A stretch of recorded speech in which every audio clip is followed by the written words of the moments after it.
안녕하십니까, 한영찬입니다. 이번 영상은 민작 Q&A죠. 이번에 우리가 코로나19 때문에 전 국민들이 고통을 받고 있는 것 같아요. 저도 포함돼서. 근데 아마 매달 월세를 내면서 자영업 하시는 분들이 가장 큰 고통을 받고 계시는 게 아닌가 싶어요. 이번 영상의 제목은 코로나19 임대료 때문에 고통받는 자영업자 꼭 보세요. 꼭 보셨으면 좋겠고, 또 이 영상 보시는 분들 중에서 주변에 자영업 하시는 분들이 계신다면 좀 많이 공유하셔서 이런 걸 좀 알고 지냈으면 좋겠어요. 알고 이용을 해야 되겠죠. 자, 진짜 힘든 것 같아요. 제가 이거 영상을 찍기 위해서 인터넷에서 좀 이렇게 기사를 검색해 보니까 대책 없이 실하면 망하는 거냐, 업자들 휴업 공고의 분통, 헬스장 굉장히 힘든가 봐요. 그래가지고 그런데도 불구하고 11곳이 실제로는 개장을 하고 있다. 실제로 이런 거 개장하시는 분들한테 뭐라고 그러긴 하는데, 개장하더라도 오는 손님들이 많지는 않겠죠. 아마 보통 이 헬스장 같은 경우에는 회원제로 받다 보니까 개장을 안 하면 오겠다는 그 손님들이 항의가 많아서 어쩔 수 없이 열어두시는 분들도 굉장히 많을 거예요. 이런 분들도 있고, 이런 기사도 있고, 또 동대문 시장 옷 한 장 못 파는 날이 허다하다. 왜요? 쇼핑하러 안 오겠죠. 사람 많은데 누가 오겠습니까? 이런 것도 있고, 매출 열벽, 외식업, 좀비 자영업자. 좀비 자영업자라는 얘기가 뭐예요? 적자 보고 있다는 얘기죠.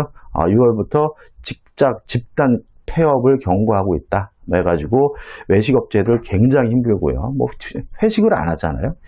또 아니면 제가 오늘 뉴스 보다 보니까 멍게까지 고통받더라고요. 멍게가 대풍년인데 소비가 너무 안 돼가지고 가격이 폭락하고 있다. 그래서 어민들이 굉장히 고통받는다. 이런 기사도 있고, 참 상상도 못하는 곳에 많은 영향을 미치는 것 같아요. 그 다음에 또 따라서 이제 오늘 문 닫습니다. 폐업하는 가게들이 속출하고 있고, 그러다 보니까 이런 기사가 있죠. 그래서 임대료가 너무 비싸가지고 좀 깎아줬으면 좋겠는데, 오히려 임대료를 더 올려달라고 하는 주인들도 있고, 또 그러다 보니까 통계를 내보니까 1600건 서울 시내에서 폐업 신고를 했다. 이렇게 나오는 기사도 있더라고요. 그래서 제가 참 고민하고 있었는데, 마침 우리 그 구독자분 중에서 30회 동차 재수생이라는 분이 이분께서 질문을 하셨어요. 제가 최근에 민법 암기해가지고 증감 청구권에 대해서 정리해드리면서 이런 말씀을 드렸거든요. 경제사정 등의 변동으로 인해서 차임이 현실적이지 않다면 증액이나 감액을 청구할 수 있는데, 이 증감 청구권은 형성권이기 때문에 상대방이 법적으로 뭐하지 못해요?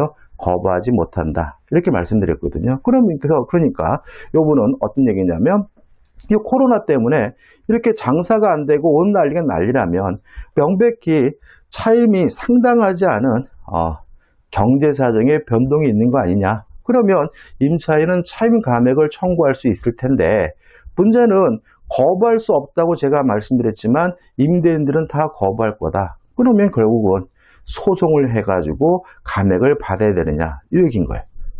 다시 말하면 우리 법에서는 이러한 경제사정 등의 변동이 있으면 감액을 청구할 수 있는, 깎아달라 요구할 수 있는 권리를 임차인에게 인정하고 있거든요. 자, 법조는 먼저 볼까요? 자, 상가건물 임대차보호법 제11조 1항을 보시면 이렇게 되어 있습니다. 차임 또는 보증금이 임차 건물에 관한 조세 공과금 그 밖의 부담의 증감이나 경제 사정의 변동이나요 상당하지 아니하게 된 경우에는 당사자는 장래의 차임 또는 보증금에 대하여 증감을 청구할 수 있다. 따라서 경제 사정 등의 변동으로 인해서 그 차임이 상당하지 않다면, 지나치게 많다면 임차인은 뭐 할 수 있죠?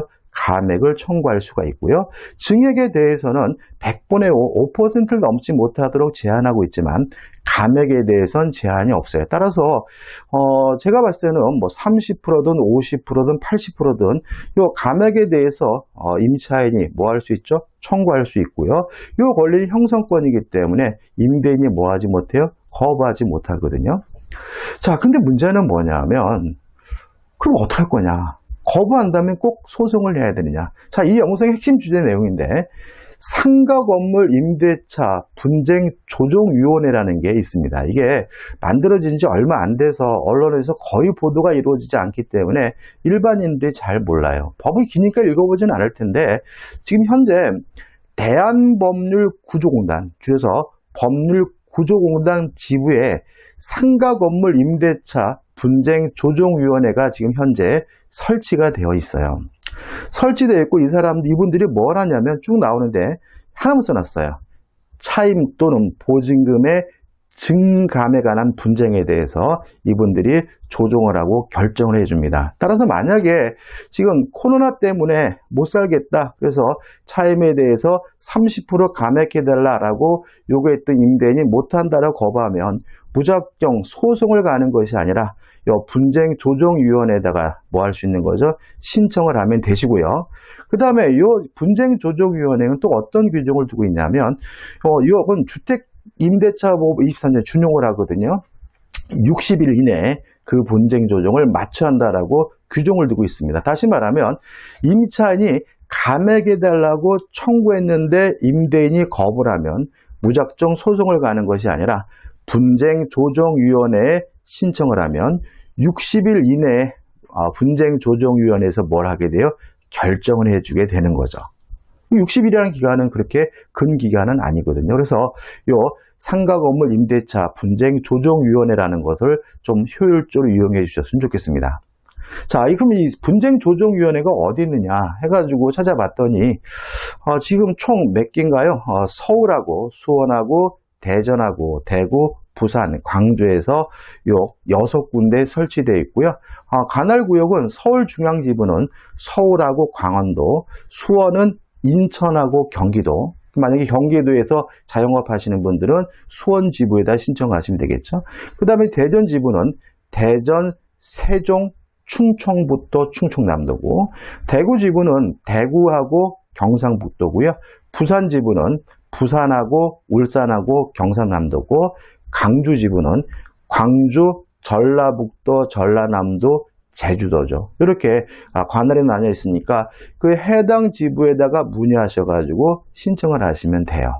자, 그럼 한번 정리를 해볼게요. 복잡한가요? 자, 지금 경제 사정의 변동이 있기 때문에 이 코로나19 때문에 사업을 영위할 수 없다면 제가 봤을 때 명백히 감액 청구를 할 수 있는 사유에 해당합니다. 따라서 감액을 청구할 수가 있어요. 그래서 임차인이, 세입자가 상가 임차인이 감액을 청구했는데 만약에 임대인이 좋자라고 동의를 했다면 끝나는 거죠. 감액을 하게 되는 거고.